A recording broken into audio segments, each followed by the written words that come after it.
Sa gitna ng sunod-sunod na banat ni dating Pangulong Rodrigo Duterte kay Pangulong Bongbong Marcos, nagpasalamat si Vice President Sara Duterte sa tiwala sa kanya ng Pangulo na manatiling bilang kalihim ng Department of Education.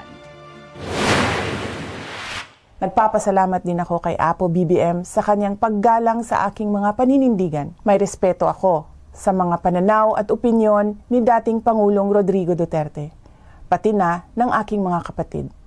Ngunit katulad ng posisyon ko sa maraming mga issue, hindi kailangan na sumasang-ayon ako sa lahat ng mga ito.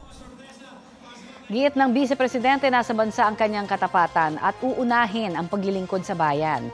Nitong linggo, dumalo ang Vice sa pre-program activities ng bagong Pilipinas Kick-Off Rally. Sa kaparehong araw, dumalo siya sa idinaos na prayer rally sa Davao City sa pangunguna ni dating Pangulong Duterte. Inakusahan ng dating Pangulo si Pangulong Marcos na gumagamit umano ng iligal na droga at nasa watch list daw ng Philippine Drug Enforcement Agency.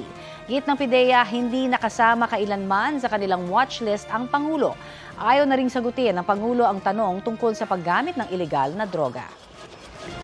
Kapuso, para sa mga maiinit na balita, mag-subscribe sa GMA Integrated News sa YouTube.